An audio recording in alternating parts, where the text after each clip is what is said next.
책은 시대를 비추고 또 내일을 열어가는 힘이죠. 그 책과 국회가 만나는 특별한 자리, 국회 책마당에 오신 여러분 환영합니다. 안녕하세요, 장경환입니다. 좌회전, 우회전, 방지턱 조심. 네, 여러분들의 책 내비게이터 기리기리 김길입니다. 반갑습니다. 네, 급박해진 여러분의 마음에 차분해진 시선을 더해드릴 에디터 박혜진입니다. 반갑습니다. 네, 반갑습니다.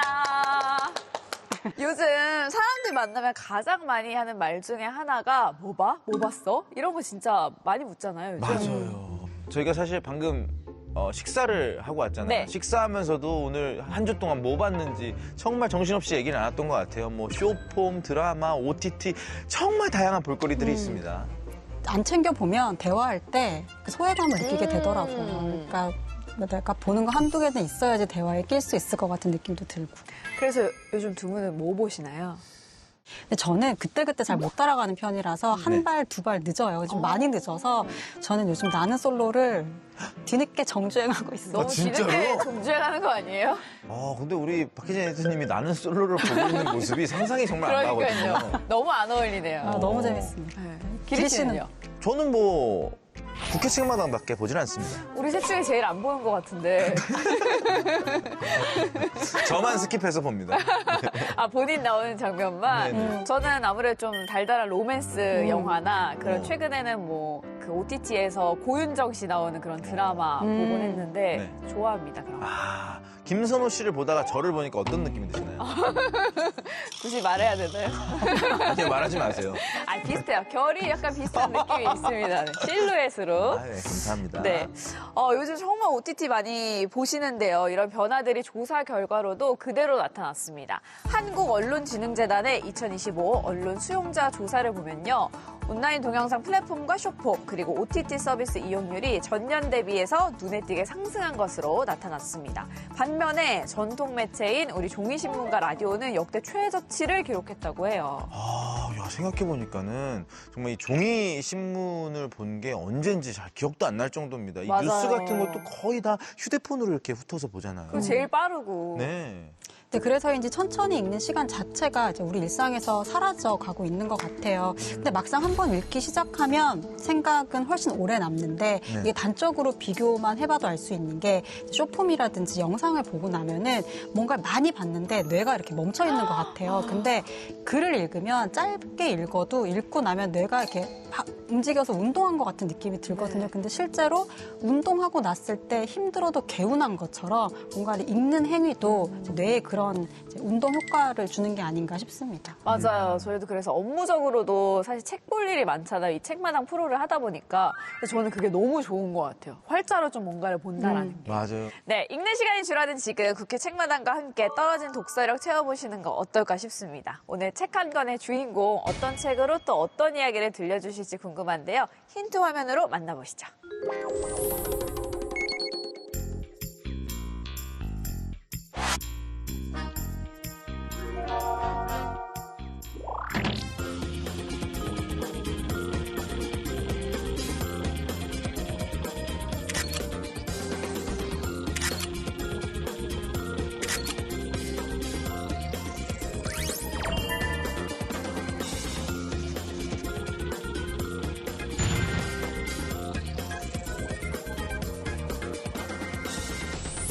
오늘 모실 분은요, 대한민국 치안을 책임지는 경찰 출신으로 경찰 역사상 한국인 최초 인터폴 총재를 지낸 분입니다. 지금은 그동안의 현장 경험을 바탕으로 국회에서 입법 활동을 이어가고 계시는데요. 국민의힘 김종영 의원님과 함께합니다. 어서 오세요. 예, 반갑습니다. 반갑습니다. 의원님, 인사 먼저 부탁드릴게요. 그래. 창원 특례시 의창구를 지역구로 하고 있는 국민의힘 소속 국회의원 김종양입니다.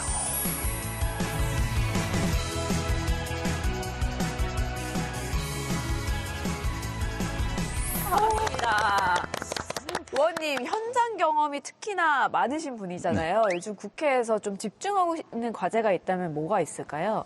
사실 정치는 국민을 편안하게 하고 즐겁게 해주기 위해서 하는 건데 사실 지금 대한민국 사회에서 가장 국민으로부터 불신받고 있는 그런 직종 중에 하나가 정치인 것 같습니다.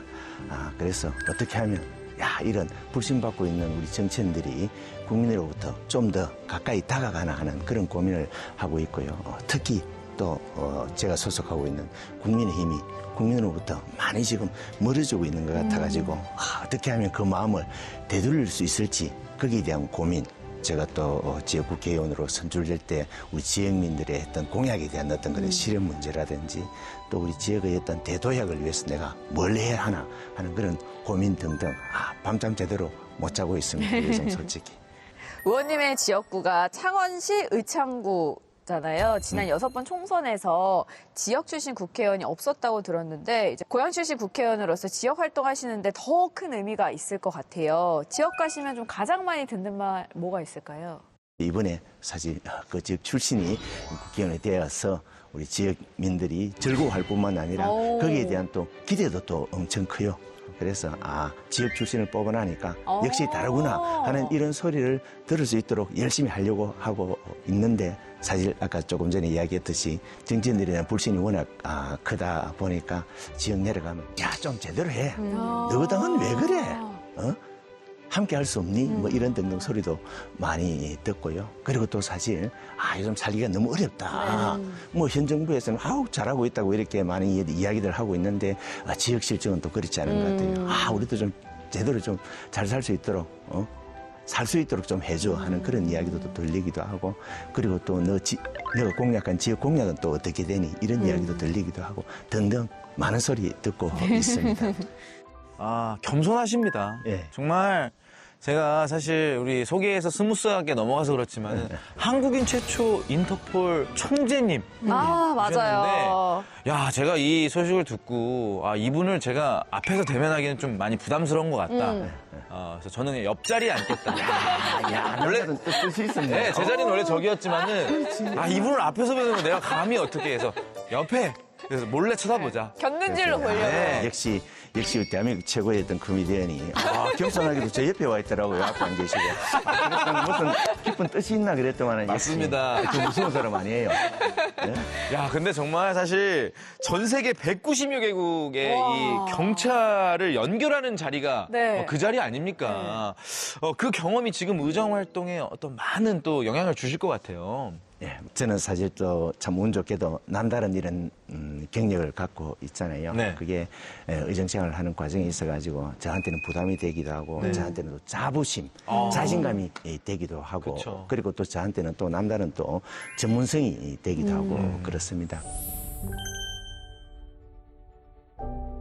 사실 제가 대한민국 최초로 인터폴 총재를 했었어요. 아마 우리 특히 이제 경찰들 중에서도 인터폴 총재가 우리 이 경찰 중에서 나올 수 있으리라고 생각도 못했을 거고 그리고 또 그런 세상이 있는지도 몰랐던 어떤 그런 동료들이 많았습니다. 그리고 제가 인터폴 총재가 되고 나서 다른 국제기구에 진출하려고 하는 그런 우리 지구 동료들 후배들이 많이 늘었어요. 그리고 실제 또 각 방면에 많이 진출을 했습니다. 내가 우리 후배들한테 새로운 어떤 그런 길을 열어줬구나 하는 그런 생각을 많이 하고 그런 면에 있어서 저는 또 남다른 자부심을 느끼기도 합니다. 궁금한 게 있었는데 인터폴 배지를 또 그 무례하게 무슨 그런 거를 보여주신다고 가져오셨대요. 맞아요. 정말요? 네. 맞아. 그랬으면 인터폴 배지를 갖다 몇 개 더 가져와가지고 각자 하나씩 내가 꼽아주는 건데. 진짜요? 네. 다음에 그거는 이번에 안 가져왔어요. 한 개만 샘플로 가져왔는데. 이번에는 제 배지만 보여드릴게요. 오늘은 보기만. 네. 와, 되게 멋있는데요? 이 지금 거기 보면 지구 모양도 있죠. 네. 네네. 이 지구는 이제 전 세계를 대상으로 한다는 거고. 그다음에 거기는 또 이제 천칭 저울도 있죠. 네. 형평성 공정해야 되겠다는 것도 있고. 거기는 또 금도 있죠. 금. 그죠? 아직 숨기지 마세요. 아직 설명을 해야 돼요. 그저 금도 있죠. 네. 그거는 그지 법집행기관 경찰의 어떤 그런 힘, 권위를 나타내는 거고 또 올리브 나무도 있을 거예요. 이 지구상의 안전, 평화, 등등을 나타내는 어떤 그런 상징들이 다 여기에 포함되어 있다고 보시면 되고 네. 이제 숨겨도 됩니다. 의원님 숨기는 거 아니고 기리 씨는 훔쳐가는 겁니다. 그런가요? 근데 도저히 장난으로도 못 훔칠 것 같아요. 또 경찰 출신이다 보니까. 제가 다음에 하나 드리도록 그렇게 할게요. 네, 좋습니다. 오늘 가져오신 책 한 권 어떤 책인지 좀 소개해 주실까요? 제가 가져온 책은 한복 입은 남자라는 그런 우리 한국 소설책입니다. 맞습니다. 이상훈 작가의 한복 입은 남자라는 책을 가져오셨는데 먼저 어떤 책인지 우리 에디터님이 소개해 주실까요? 네, 이 한복 입은 남자는 조선의 천재 과학자 장영실이 역사 속에서 갑자기 사라진 이유를 추적하는 역사 미스테리 소설입니다.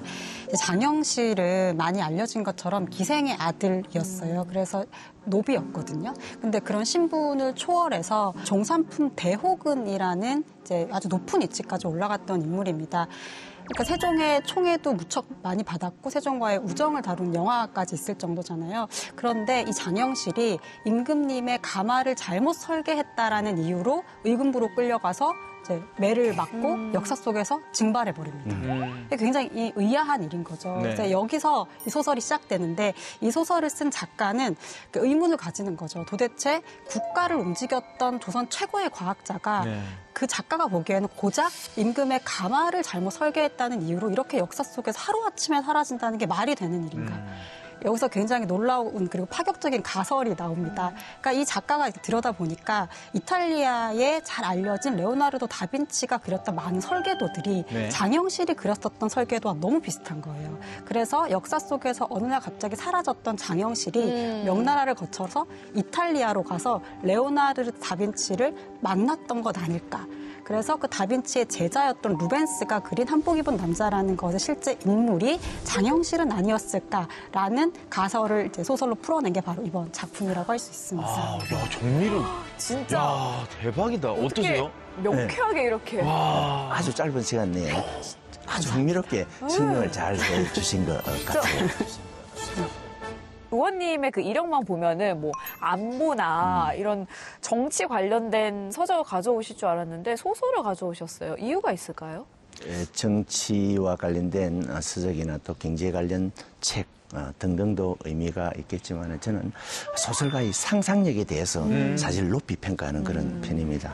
사실 우리 어릴 때 읽었던 소설 내용들이 지금 어른에 대해서 볼 때는 다 현실화되어 있잖아요. 그래서 소설가들은 우리보다도 훨씬 더 앞선 세대를 살아가고 있는 그런 사람이라는 그런 생각을 하고 있기 때문에 소설가의 어떤 상상력이 가미되는 어떤 그런 책들도 의미가 있겠다는 그런 생각을 했고요. 특히 또 정치인들은 상상력이 풍부해야 될 것 같다는 그런 생각이 들어요. 그 지역이나 대한민국의 미래를 갖다가 꿈꿀 수 있어야 되잖아요. 네. 상상력으로 맞아요. 비전을 또 제시할 수 있어야 되잖아요. 그리고 또 특히 또 그 많은 소설 중에서 이 한복 입은 남자를 선택하게 된 이유는 이 책은 이 애국심을 고양시키는 대한민국 국민의 자부심을 고양시키는 그런 책인 것 같아요. 이 상상력이라는 것이 사실 저희 같은 문화예술인들한테 많이 필요한 어떤 힘이라고 생각했는데 우리 정치인들에게도 말씀을 듣고 보니까 그러니까요. 정말 필요한 덕목이라는 생각이 드네요. 네. 이 작품이 이제 뮤지컬로도 굉장히 화제가 됐습니다. 멋진 배우들 신성록 씨, 카이 씨, 또 우리 박은태님 같은 배우들이 출연하면서 관심이 굉장히 커졌는데 우리 의원님께서 공연이 아니라 이 원작 소설을 추천을 해주신 겁니다. 원작으로 꼭 다시 전하고 싶으셨던 이유가 있으실까요? 그래서 저는 원작을 읽고 나서 이 나온 지가 사실 오래된 한 10년 정도 된 그런 소설이에요. 그래서 재밌게 읽고 있었는데 작년 연말에 이게 뮤지컬로 나왔다 그러길래 제가 가서 봤어요.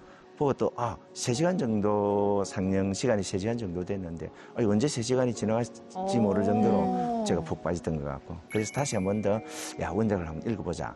이 책을 읽지 않고 뮤지컬만 봤으면 아마 이해하기가 좀 쉽지 않을 거예요. 책 내용만 보면 50년 기간을 갖다 쭉 적어왔잖아요. 그걸 갖다가 3시간 안에 뮤지컬을 풀어내기가 쉽지 않은데 그래서 그걸 보고 다시 읽으니까 좀 더 이해가 되더라고요. 그래서 제가 뮤지컬보다는 이 책 내용을 읽어야 제대로 된 이해를 할 수 있겠다는 그런 뜻에서 제가 책을 추천을 했습니다. 네. 소설 초반에 장영실이 실력으로 좀 인정을 받는 대목이 인상적인데요. 우리 혜진 씨가 읽어주실까요? 네, 그 세종이 뛰어난 능력을 가진 인재를 선발하기 위해서 이제 기술 경연 대회를 여는 장면인데요. 제가 한번 읽어보겠습니다. 네. 심사는 오후까지 계속되었다. 한참 동안 양수차의 원리를 꼼꼼히 살피던 주상이 물었다. 그대는 상의원에 종사하는 사직이 아니던가. 어찌하여 본인의 일과 관계도 없는 양수차를 설계하였느냐. 영실이 땅에 엎드려 대답하였다. 저의 작은 발명품이 백성들의 고통을 어루만질 수 있는데 작게나마 기여를 할 수 있다면 더 바랄 게 없습니다. 내 생각이 바로 이러하오. 예부터 가뭄과 홍수를 막는 일이 가장 큰 고민거리였는데 여기 장별자의 말대로 양수차가 실전에 유용하게 쓰일 수 있다면 가뭄을 해결하는데 이보다 더 귀중한 물건이 어디 있겠소. 장영실이 만든 양수차가 경연대회 장원으로 선정이 됩니다. 장영실도 출신보다는 능력과 체급으로 좀 선택받은 인물인데요. 의원님께서도 경찰에서부터 시작을 해서 인터폴 총재 그리고 국회까지 오게 되셨잖아요. 읽으시면서 여기는 좀 내 얘기 같다라고 느끼신 부분이 있을까요? 저 역시도 장진실의 삶과 김종량의 어떤 그런 삶이 좀 비슷한 부분이 있네 하는 그런 느낌을 많이 가졌어요. 노예 신분으로 출생하여다가 그 당시에는 있을 수 없는 어떤 그런 기술 경연대회에 나가가지고 최고상을 수상하면서 관직에서 일하게 되었다가 또 전 세계를 상대로 또 이제 일을 하게 되잖아요. 네. 세계에 진출을 하게 되잖아요. 저도 산골 동네에서 태어나가지고 고시를 통해가지고 또 정부에서 일하게 되었다. 그리고 또 생각지도 못한 인터폴이라는 국제기구에 나가가지고 국제사회를 위해서 또 국제무대에서 일하는 어떤 그런 기회를 갖게 되었다는 점 등등. 장윤실의 어떤 그런 삶하고 비슷하네 하는 그런 느낌을 많이 가졌습니다. 이 책을 읽으면서. 그러니까요. 솔직히. 보시면서도 더 집중력을 높이게 되는 계기가 됐을 것 같아요. 그러니까 오히려 더 자부심도 갖게 되고 이 책에 대해서 더 애정이 가는 그런 이유 중에 하나라고도 볼 수가 있죠. 여기 책 내용 중에서 의원님께서는 가마 설계 문제로 이제 중형 위기에 놓였던 장영실을 이제 세종이 구해내는 장면이 좀 인상 깊다라고 말씀을 하셨어요. 이거는 좀 소설적 해석이 좀 들어간 부분인데 이 부분은 어떠셨나요? 이 장면을 보면서 저는 세종의 어떤 그런 남다른 인간미를 사실 노비 출신 한 사람하고 왕이 직접 대면해가지고 이분의 어떤 애로사항을 듣고 이분을 갖다가 구해낸다는 건 쉽지 않은 어떤 그런 거잖아요. 그리고 또 하나는 열심히 일한 사람한테 책임을 전가하지 않고 책임을 묻지 않는구나. 정치는 책임인데 정치적인 어떤 그런 실패에 대해서는 책임지는 어떤 그런 정치인의 모습을 보여야 되는데 잘 그렇지 않은 것 같아요. 실제 객관적으로 국민의 어떤 시각에서 봤을 때, 저 사람이 책임을 져야 되는데 자기는 안 지려고 그러고 그 책임을 남들한테 전가하는 이런 모습 등등이 많이 비추어지고 있는데 하여튼 그런 부분들이 우리가 또 세종으로부터 배워야 될 어떤 이런 정치인의 자세가 아닌가 하는 그런 생각을 합니다. 방금 말씀하신 것처럼 책에는 세종이라는 인물이 나오고 이외에도 여러 역사적 인물들을 만나게 됩니다. 그중에서도 정화대장이 좀 인상적이었거든요. 그 분위기를 좀 살려서 두 분이 그 대목을 읽어주신다고요? 저는 정화대장 역할을 하도록 하겠습니다.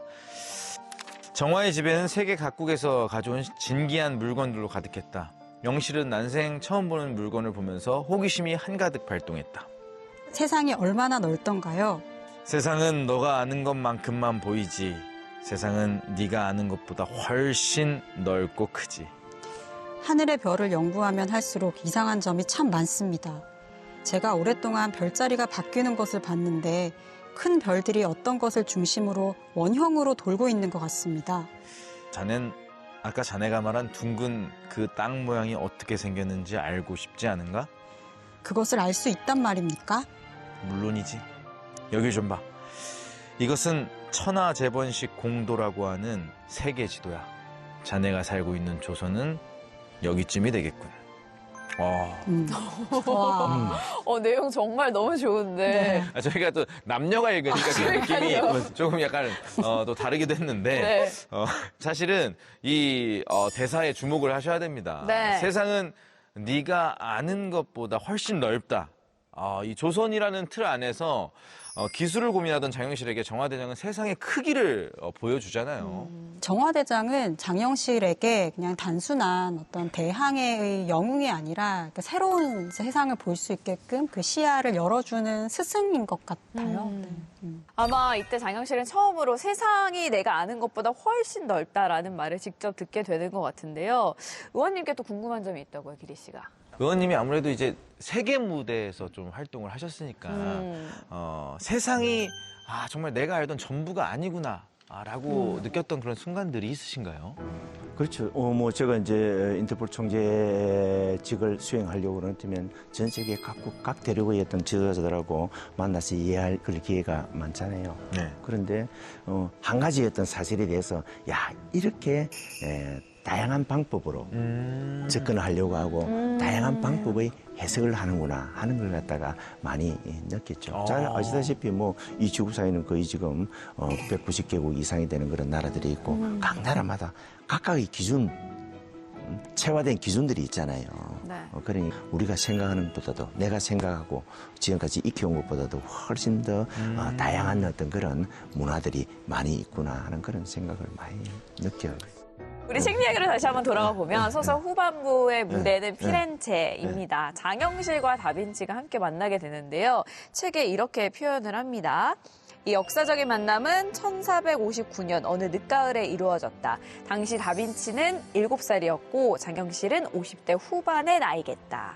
실제로 만날 수 없었던 두 인물이 마주선다는 설정이었는데 우리 에디터님 어떠셨나요, 이 설정? 조선에서 사라졌던 한 과학자가 다른 문명, 다른 공간에 가서 서양 문명에 영향을 줬다라는 상상력인 건데 이게 그냥 그 내용만 듣고 보면 조금 과장된 상상 아닌가라는 생각도 들고 또 한국에 대한 자부심을 너무 이렇게 좀 주입한 거 아니야라는 생각도 드는데 저는 사실 이 소설을 읽으면서 이 이야기가 이렇게 설득력 있게 다가올 줄 몰랐어요. 그래서 정말 그럴듯하다. 그럴 수 있었겠다. 나아가서 한국인 그리고 한국 과학 기술에 대해서 너무 스스로 위축시켜서 작게만 봤던 건 아닌가 하는 좀 반성도 좀 들고 그래서 굉장히 저는 재밌게 봤습니다.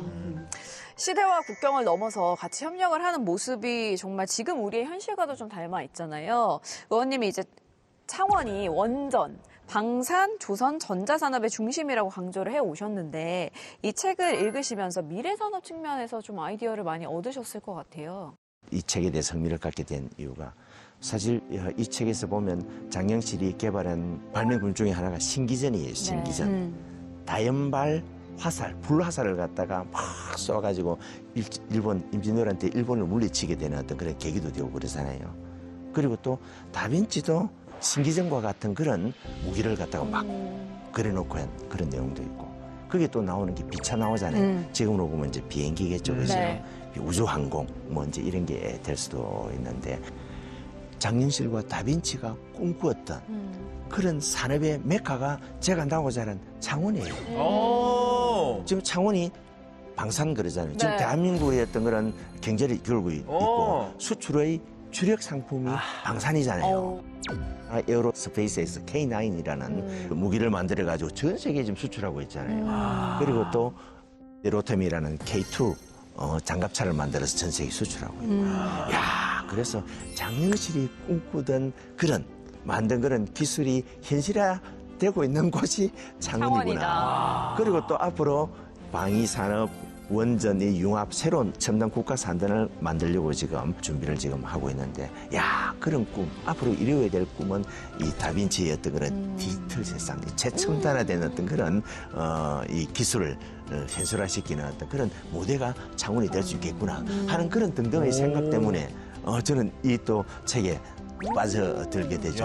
방금 세종대왕이 꿈꾸던 장영실을 통해서 세종대왕이 꿈꾸던 그런 도시가 창원이 아닌가 하는 그런 생각을 제가 하게 됩니다. 또 이렇게 또 잘 이어지네요. 네. 그래서 이게 막연하게 상상, 아까 우리 에디께서도 말씀하셨듯이 상상이 아니고 충분히 그럴 가능성이 있는, 그지? 지금 모르잖아요, 우리가. 네. 네. 실제 우리 한복 입은 남자가 장영실일 수도 있잖아요. 충분히 가능성이 있는 어떤 그런 주제를, 내용을 소설화했기 때문에 더 매력이 있지 않나 그런 생각을 맞네요. 하게 됩니다. 근데 의원님께서 이 책을 정말 좋아하시잖아요. 뮤지컬로도 보셨고. 네. 그래서 어떤 대목을 가장 좀 인상 깊게 보셨을까 궁금하거든요. 직접 좀 낭독을 해주시면 그런가요? 네. 좋을 것 같아요. 책의 주인공 장영실이 가장 먼저 만난 분이 세종대왕이잖아요. 네. 그런데 세종대왕과 불가피하게 이제 이별을 하게 됩니다.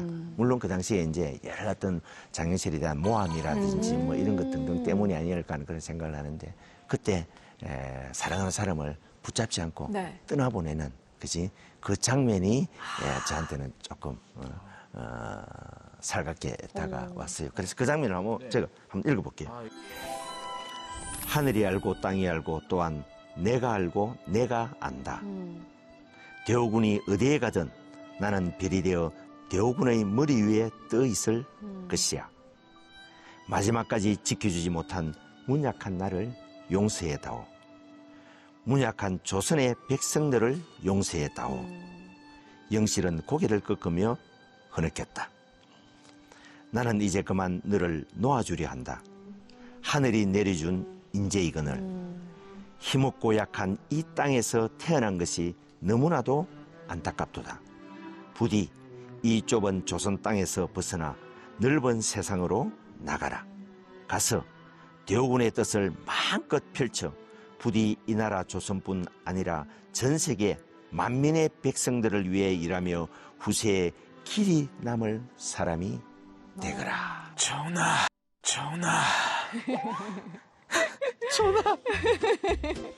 울지 말게나. 조선보다 더 넓은 땅이 있거늘 부디 거기 가서 이 땅에서 이루지 못한 꿈을 반드시 이루거라. 두 분의 호흡이 너무 좋네요. 나중에 네. 개콘해도 되겠죠? 네, 뮤지컬 한 편이었습니다. 의원님 마지막 질문입니다. 이 책을 우리 청년들에게 좀 추천을 해주시면서 해주고 싶은 얘기가 있으시다면요. 예, 많은 독자들한테는 이거는 가능성이 있겠다라는 그런 생각을 했습니다.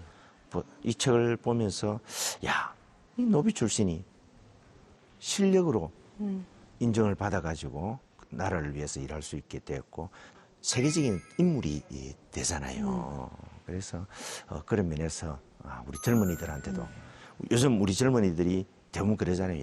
이 세상은 뭔가 찬스가 있어야 돼. 부모 찬스라든지 아니면 뭐 학교 찬스라든지 뭐 찬스가 있어야 돼. 이런 식으로 하면서 좌절하는 그런 경우가 많이 있는데 이 소설책의 주인공 장영실을 보면서 지금 현재 주어진 환경이 어렵다고 장애물이 많다고 주저앉거나 낙담해서는 안 되겠다. 이 사람을 봐라.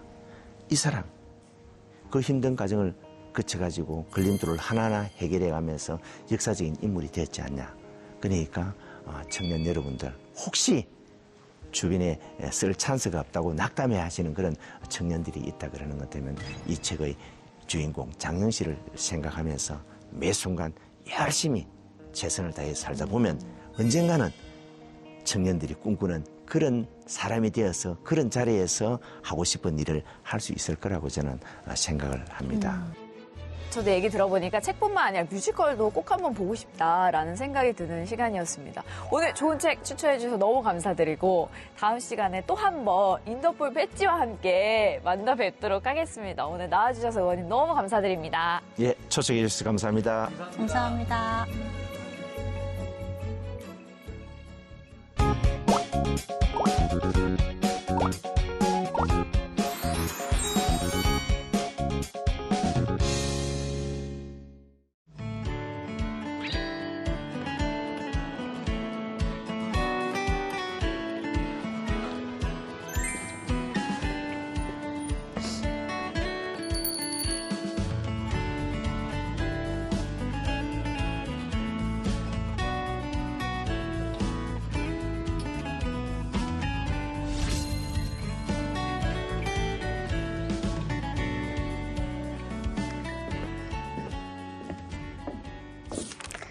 네, 성산동에 위치한 책방을 둘러보고 있는데요.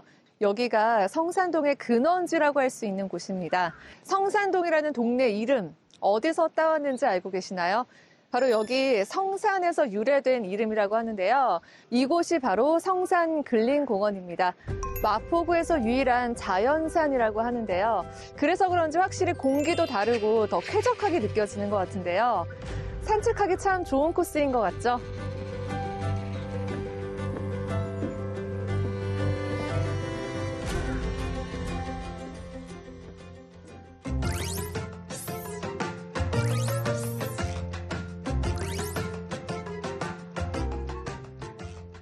이 성산동에는 이 성산에 얽힌 특별한 동네 문화가 있습니다. 성산을 중심으로 해서 크고 작은 70여 개의 커뮤니티가 생겨났는데 그게 바로 성미산 마을이라는 마을 공동체라고 합니다.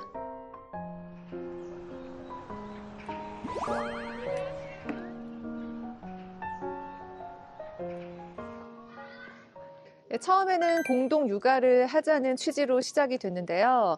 이런 도시에서도 시골 마을처럼 따뜻하게 아이들을 잘 키워보자라는 취지로 출발을 했다고 합니다. 마을 주민분들이 똘똘 뭉쳐서 대안교육과 공동체 활동을 쭉 이어오고 있는데 1990년대부터 지금까지 마을 공동체가 탄탄하게 유지되고 있다고 합니다. 이 성미산 마을처럼 동네 주민들이 함께 소통하고 연대하듯이 책과 함께 성장하자는 취지를 담은 책방이 이곳에 있다고 하는데요. 그곳은 어떤 매력을 품고 있을까요?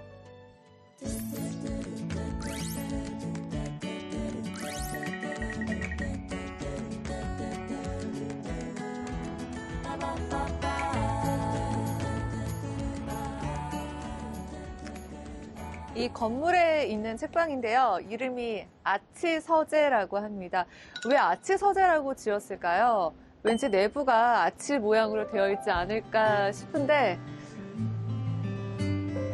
너무 궁금하네요. 들어가 볼게요.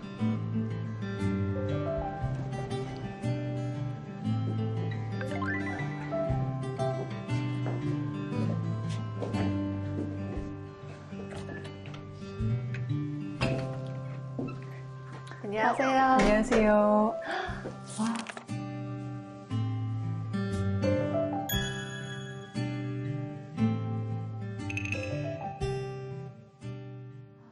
네, 내부가 되게 예쁘네요. 네. 그래서, 이게 우편함 아닌가요? 이 우편함이 여기 있지? 책도 꽂혀 있고 이름도 붙어 있는데 책방 안에 우편함이 왜 있을까요? 네. 저희 가게는 공유 서재인데요. 독립 네. 서점이기도 한데, 여기서 2시간 반 정도를 책을 읽으실 수 있거든요.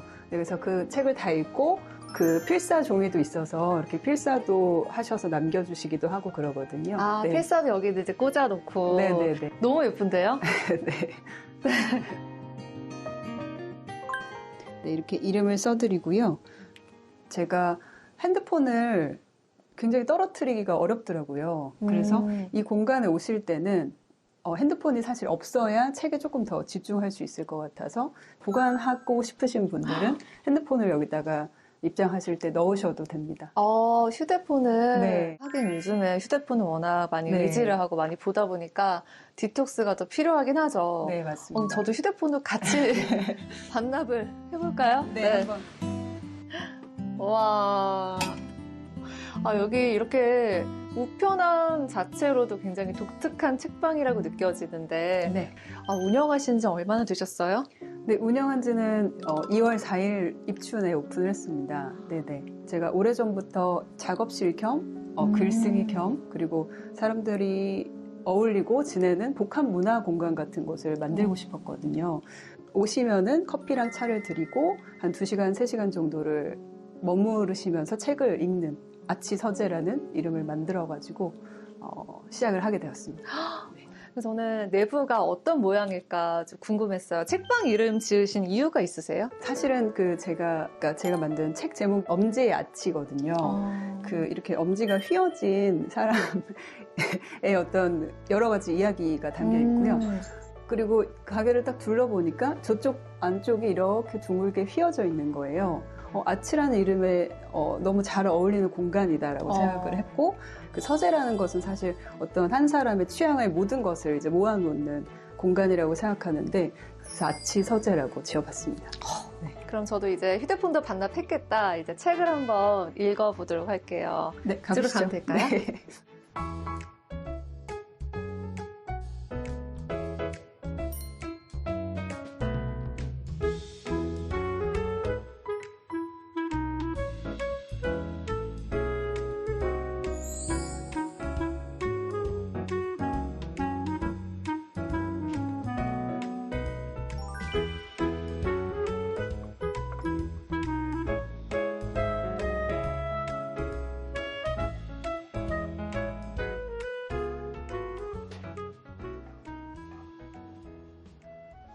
네, 차 좀 준비했습니다.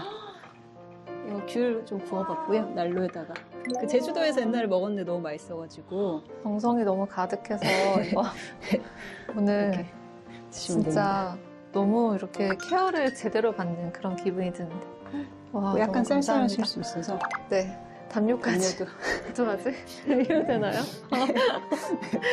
얼마예요?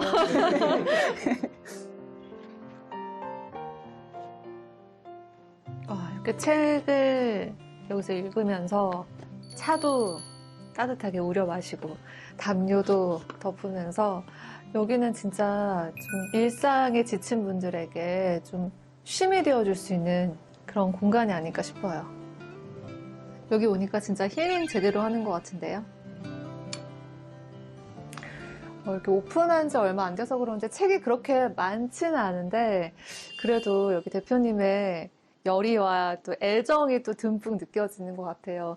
여기 이 매대에 있는 책들은 어떤 책들일까요?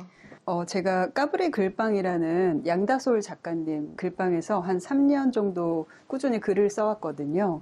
네, 그래서 작년에 그 같이 쓰던 동료들 14명과 함께 책을 내서 나온 까브리즈라는 네, 책의 묶음입니다. 네. 여긴 독립서적이고 여기 책장들은 일반 서적들도 있고. 네, 저희 집에 있는 서재에 있던 네. 모든 한 400권, 500권 정도에 된 책을 책 한 권 한 권에 사실 제가 이야기가 있거든요. 정말 아끼는 책만 딱 놨습니다. 네.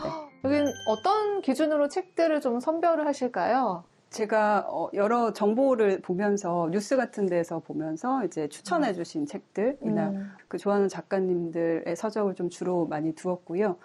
글쓰기에 도움되는 지점들의 책도 있고 소설도 여러 가지 준비되어 있고 또 시집도 좀 많이 구비를 해놨습니다. 사실 구매 섹션은 이 구매 섹션 하고요. 네. 그리고 이쪽에 놓여져 있는 아치 서점이라고 제가 조그맣게 이제 써놨는데 새 책으로 오시는 분들의 서재에 넣고 싶은 그런 책들을 좀 선별해서 한 3, 40권 정도 골라놨고요. 그 외로 나머지는 모두 열람이 가능한 책입니다. 네. 그래서 그 컨디션에 따라서 맞춰서 제가 조금 싸게 판매를 해드리고 있습니다. 네. 제가 너무 아끼는 책들은 안 된다고 말씀드려요.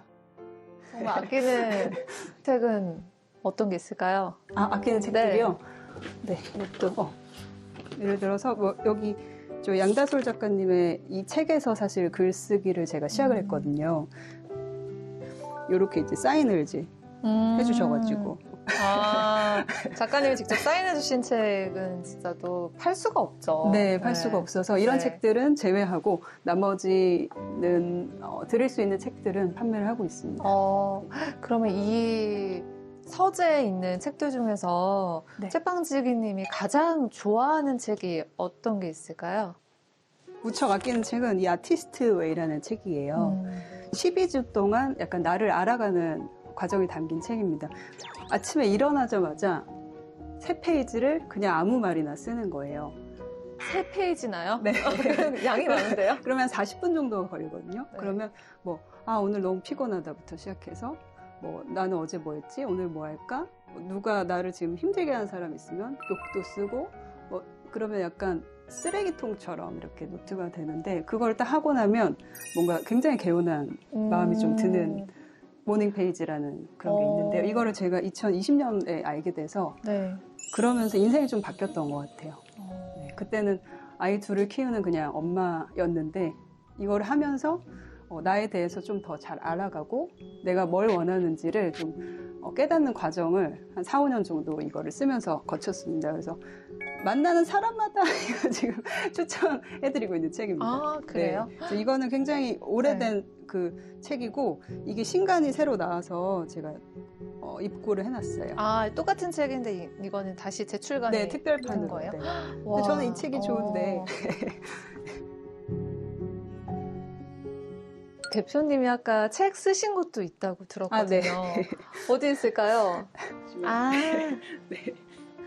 엄지아치라는 책입니다. 네, 재밌어요. 저 애들이 엄청 웃기거든요. 그래서 아이들 이야기가 좀 많이 나오는데 되게 아이들에게도 배울 것이 너무 많고 그래서 그렇게 제가 엄마로서 뭐 여러 가지 사람으로서 성장하는 과정을 담은 책입니다. 네.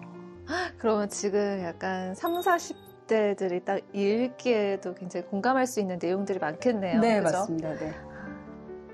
그러면 계속 지금까지 뭐 작가로 뭐 활동을 하신 건지 그전에는 또 어떤 활동을 하셨는지 여쭤봐도 될까요? 아, 네네. 영상 제작자로 오래 일을 했고요. 네, 그래서 광고나 뮤직비디오나 그런 쪽에서 조금 오래 일을 했습니다. 그리고 싱어송라이터기도 한데요. 네, 그 앨범도 조금 있고. 와, 실례가 안 된다면 인디 뮤지션이었어요. 네, 잠깐 들어볼 수 있을까 네. 싶은데 네. 제가 서지라는 이름으로 활동을 했는데요. 거기에 앨범에 수록된 편지라는 노래 한 곡 들려드릴게요. 가질 수 없는 그대의 미소에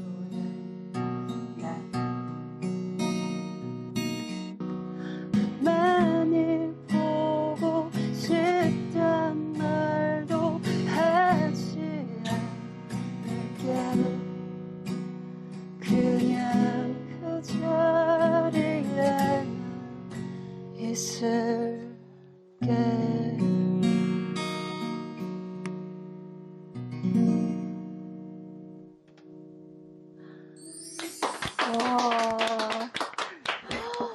너무 감동이에요. 네. 나중에 그 어쿠스틱 가수분들도 초대해서 공연장으로도 하고 싶긴 하거든요. 네. 너무 좋을 것 같은데요? 네. 네. 와, 오늘 너무 잘 들었습니다. 너무 감사합니다. 감사합니다. 이 책방을 방문하시는 분들에게 좀 특별한 선물이 되는 그런 공간인 것 같은데 앞으로 여기 오시는 분들에게 좀 어떤 네. 책방으로 기억이 되고 싶으세요? 네. 저도 책을 이렇게 많이 읽지 않다가 책을 읽기 시작하면서 뭔가 인생이 되게 다양해지고 가치관도 바뀌고 이렇게 했던 것 같아요. 그래서 이렇게 오늘 아나운서님께서 이렇게 즐기시는 것처럼 제가 모든 지원을 제가 할 수 있는 모든 사랑과 지원을 드리는 상황에서 여러분들이 오셔서 북적북적 이렇게 이 공간에서 치유도 받고 힘도 받고 쉬고 가셨으면 좋겠다는 생각이 있습니다.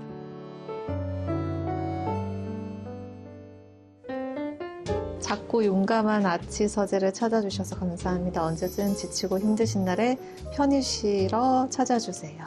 낭만과 사랑과 유머를 잃지 않고 우리 살아봐요. 와.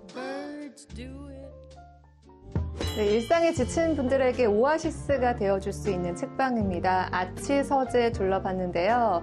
여기에서는 휴대폰을 직접 반납할 수 있어서 책에 오롯이 집중할 수 있는 그런 책방입니다. 무엇보다 따뜻한 담요까지 내어주시는데 돌봄 책방이라고도 부르고 싶은데요. 앞으로도 많은 분들이 찾아주셔서 이곳이 다양한 액티비티한 활동을 할 수 있는 그런 책방이 되기를 기대하겠습니다.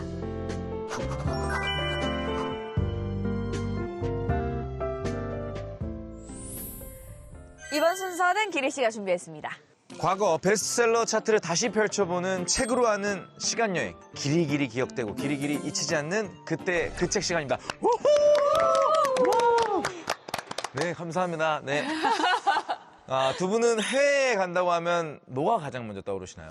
저는 공항 가는 길. 아, 설레잖아요. 너무 그때가 제일 좋은 것 같아요. 저는 면세죠. 아, 그렇죠. 면세 쇼핑인데 이제 가기 전에 인터넷 면세 해가서 쿠폰 받고 이래저래 하면은 진짜 싸게 살 수 있잖아요. 맞아요. 이런 어떻게 여행 준비 과정, 짐을 쌓는 그 순간부터 여행의 시작이 되는 것 같습니다. 해외로 나가려면 반드시 거치는 곳이 바로 있죠. 바로 인천국제공항입니다. 아, 맞습니다. 그럼 여기서 궁금증 하나. 인천국제공항은 언제 생겼을까요? 제가 되게 좋아했던 드라마가 있는데 네. 그 승무원들이 나오는 드라마예요. 네. 김혜수 씨가 나왔던 짝. 오. 근데 그게 90년대 말이었거든요. 초등학교 때 보셨군요. 네, 그럼 그때쯤이 아닐까요? 아, 비슷했습니다. 정답은 지금으로부터 25년 전, 2001년인데요. 정확히는 2001년 3월 29일 오전 4시 46분.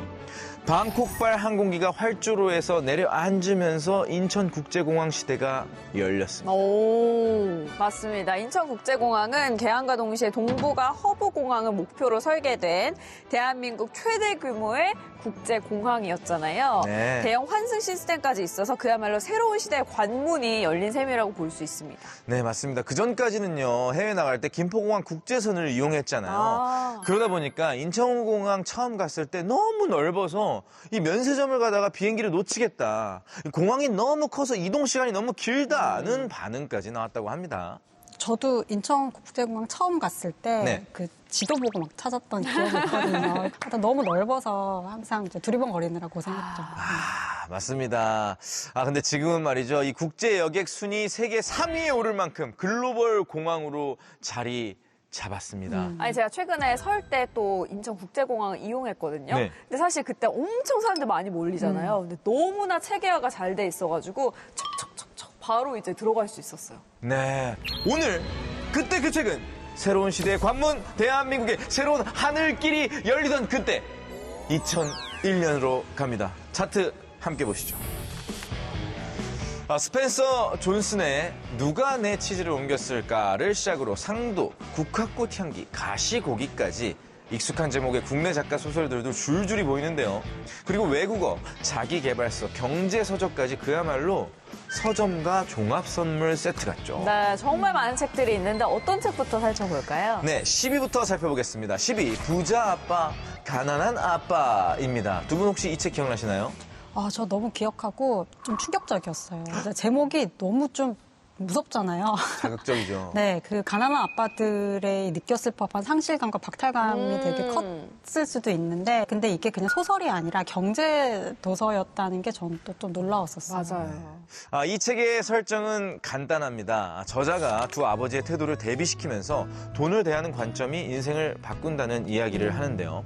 가난한 아빠는 안정적인 직업과 학력을 중시했던 저자의 친아버지가 모델이었고요. 반면 부자 아빠는 사업과 투자를 통해 돈의 흐름을 배운 친구의 아버지를 모델로 한 인물입니다. 결국 이 책은 얼마를 버느냐보다 돈을 어떻게 이해하느냐가 중요하다는 메시지를 던지고 있죠. 네, 출판계에서는 이 책을 하나의 분기점처럼 이야기하는데요.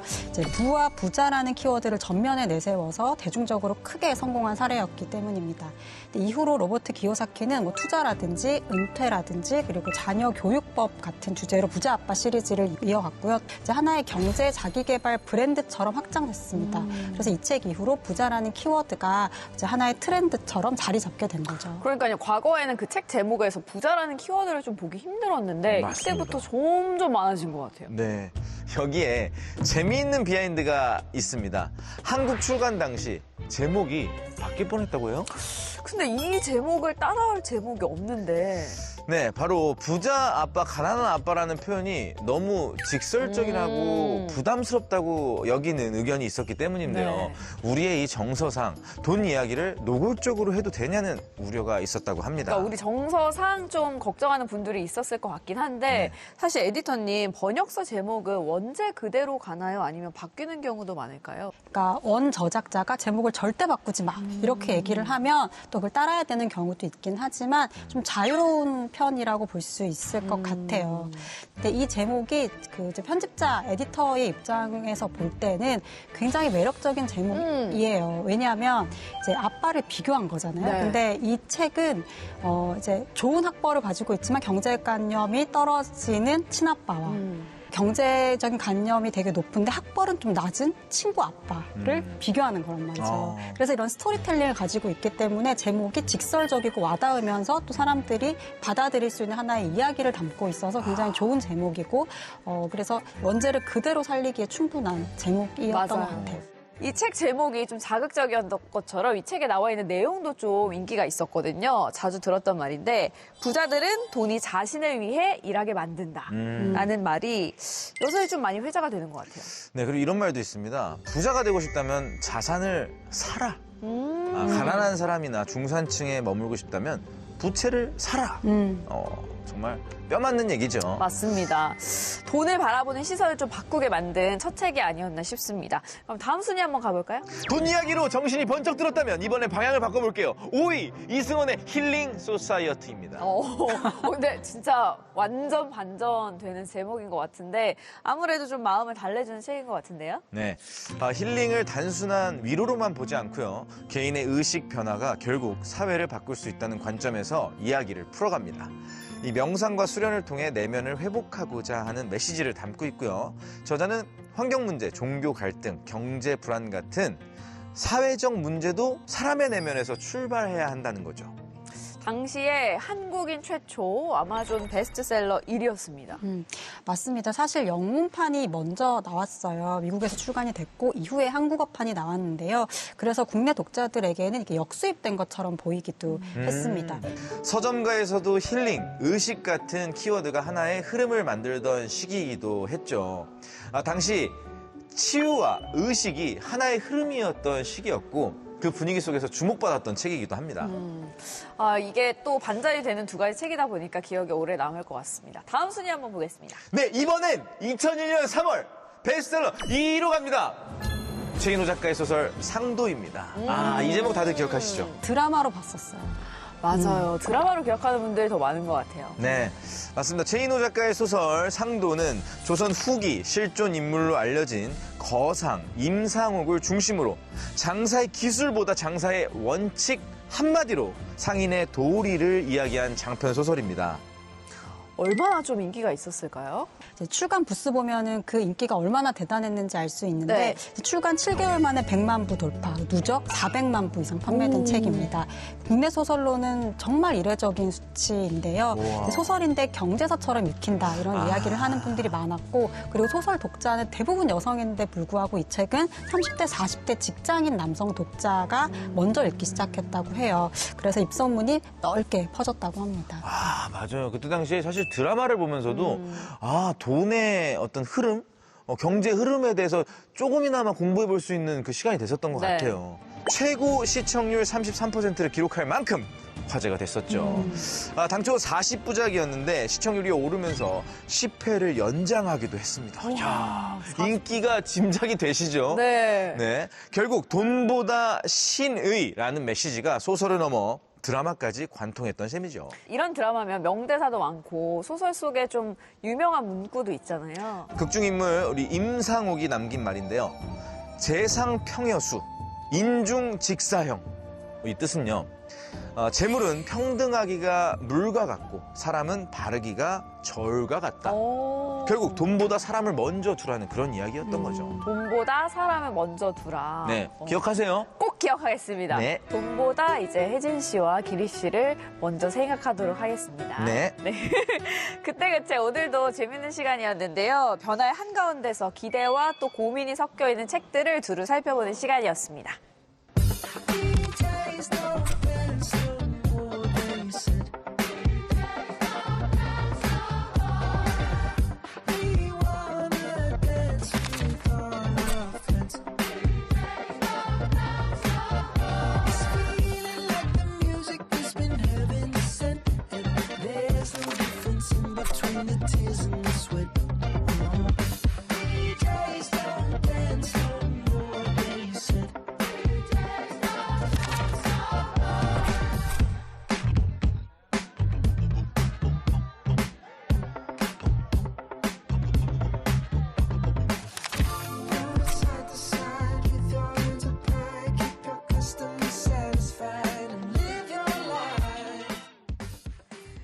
오늘 준비한 얘기는 여기까지고요. 다음 주에 더 재밌는 이야기로 찾아오겠습니다.